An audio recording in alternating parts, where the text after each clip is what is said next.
Hello दोस्तों, मैं हूं आपका दोस्त प्रकाश, जो लाया है आपके लिए न्यू इन्फॉर्मेशन जॉब के बारे में, जो है नेशनल फर्टिलाइजर लिमिटेड यानी एनएफएल के तहत आपका नॉन एग्जीक्यूटिव की पोस्ट आई है, जिसको 3 यूनिट में डिवाइड किया गया है। पहला यूनिट पानीपत यूनिट है, दूसरा भटिंडा यूनिट है और तीसरा बीजापुर यूनिट है। इन तीनों यूनिट में जूनियर इंजीनियरिंग का प्रोडक्शन डिपार्टमेंट में, इंस्ट्रूमेंटेशन डिपार्टमेंट में और इलेक्ट्रिकल डिपार्टमेंट में और लोको अटेंडेंट ग्रेड 2 और ग्रेड 3 में पोस्ट आई है। अटेंडेंट में आपका मैकेनिकल का और इलेक्ट्रिकल का पोस्ट आई है और मार्केटिंग डिवीजन में आपका मार्केटिंग रिप्रेजेंटेटिव की जॉब आई है। आप इस वीडियो के अंत तक बने रहे ताकि आपको पूरी जानकारी इससे रिलेटेड मिल सके। और अगर आप इस चैनल पर नए हो तो इस चैनल को लाइक करना, सब्सक्राइब करना और बेल आइकन को दबाना ना भूलें। तो चलिए वीडियो को स्टार्ट करते हैं।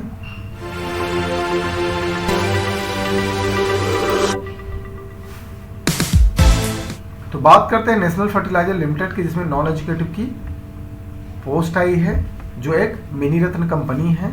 नंबर ऑफ वैकेंसी की बात करें तो आपका पहला जो यूनिट है पानीपत यूनिट है, जिसमें आपका जूनियर इंजीनियरिंग की प्रोडक्शन डिपार्टमेंट, इंस्ट्रूमेंटेशन डिपार्टमेंट और इलेक्ट्रिकल डिपार्टमेंट में पोस्ट आई है। जिसमें नंबर ऑफ वैकेंसी की बात करें तो 40 है, 3 है और 5 है। और अटेंडेंट की बात करें ग्रेड 1 की इलेक्ट्रिकल से तो आपका नंबर ऑफ पोस्ट 9 है। सैलरी आप देख सकते हैं, अच्छा खासा आपको सैलरी दिया जा रहा है। लोको अटेंडेंट ग्रेड 3 की बात करें तो आपका नंबर ऑफ पोस्ट 5 है पानीपत यूनिट में और सैलरी आपका 21,500 से लेके 52,000 तक आपका सैलरी दिया जाएगा। भटिंडा यूनिट की बात करें तो आपका इसमें भी जूनियर इंजीनियरिंग असिस्टेंट ग्रेड 2 की पोस्ट है, जिसमें प्रोडक्शन डिपार्टमेंट, इंस्ट्रूमेंटेशन डिपार्टमेंट और इलेक्ट्रिकल डिपार्टमेंट की पोस्ट है। जिसमें नंबर ऑफ वैकेंसी की बात करें तो 26, 6 और 1 है। सैलरी जो है आपका सभी में सेम है। लोको अटेंडेंट ग्रेड 2 की बात करें और ग्रेड 3 की बात करें तो दोनों में आपका जो नंबर ऑफ पोस्ट है 1 है और 6 है। सैलरी आपका 23,000 लेके 56,500 तक है और ग्रेड 3 में आपका 21,500 से लेके 52,000 तक है। अटेंडेंट ग्रेड 1 की बात करें तो मैकेनिकल फिटर्स में आपका 21,500 है और नंबर ऑफ पोस्ट की बात करें तो 3 है। और अटेंडेंट ग्रेड 1 में इलेक्ट्रिकल का है, जिसमें नंबर ऑफ वैकेंसी आपका 6 है।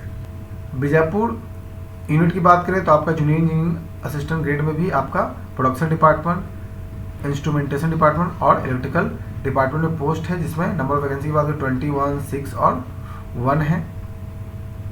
Loco attendant grade 2, loco attendant grade 3 and attendant grade 1 में आप देख सकते हैं सभी में नंबर ऑफ वैकेंसी आपका दिया गया है प्रत्येक यूनिट में। मार्केटिंग डिवीजन की बात करें तो आपको मार्केटिंग डिवीजन में आपका रिप्रेजेंटेटिव का है, जिसमें नंबर ऑफ वैकेंसी की बात करें तो 15 है, जिसको डिफरेंट कैटेगरी में बांट दिया गया है।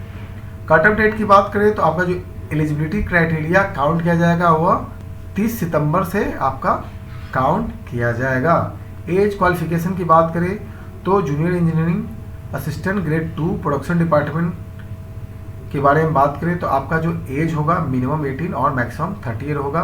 क्वालिफिकेशन की बात करें तो regular BSc with physics chemistry math with minimum 50% marks के साथ आपका होना चाहिए। जनरल ओबीसी ईडब्ल्यूएस का और 45% मार्क्स के साथ एससी एसटी पीडब्ल्यूबीडी कैंडिडेट का होना चाहिए। या और regular 3 year diploma in chemical engineering with minimum 50% marks होना चाहिए जनरल ओबीसी ईडब्ल्यूएस का और 40% मार्क्स होना चाहिए एससी एसटी पीडब्ल्यूबीडी कैंडिडेट का। Junior engineering assistant grade 2 instrumentation की बात करें तो इसमें एज की बात करें तो दोनों सेम है ऊपर नीचे, ठीक है। इसमें आपका रेगुलर 3 ईयर का डिप्लोमा इन इंस्ट्रूमेंटेशन चाहिए। इलेक्ट्रिकल की बात करें जिसमें आपका एज भी सेम होगा, जिसमें रेगुलर आपका क्वालिफिकेशन की बात करें तो रेगुलर 3 इयर्स का आपका डिप्लोमा होना चाहिए इलेक्ट्रिकल और इलेक्ट्रिकल एंड इलेक्ट्रॉनिक्स इंजीनियरिंग में। अटेंडेंट ग्रेड 1 की बात करें इलेक्ट्रिकल में तो मिनिमम आपका एज 18 और मैक्सिमम 30 होना चाहिए। क्वालिफिकेशन की बात करें तो मैट्रिक प्लस आपके पास रेगुलर आईटीआई का सर्टिफिकेट होना चाहिए।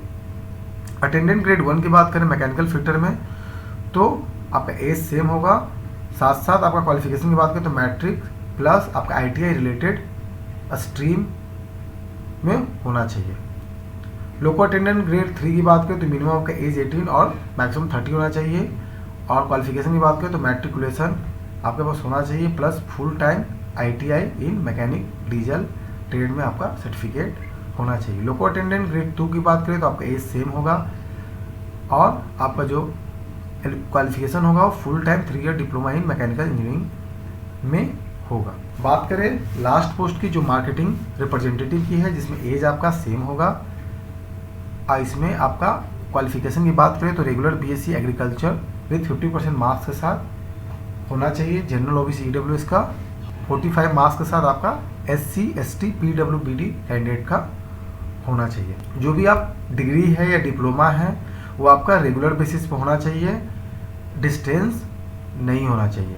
अगर आपका जो मार्क्स है सेमेस्टर वाइज है या CGPA या OGPA है तो आप क्या करेंगे, उसको परसेंटेज में कन्वर्ट करने के लिए अगर आप मार्क्स में या ग्रेड कार्ड में अगर मेंशन है तो कोई बात नहीं है।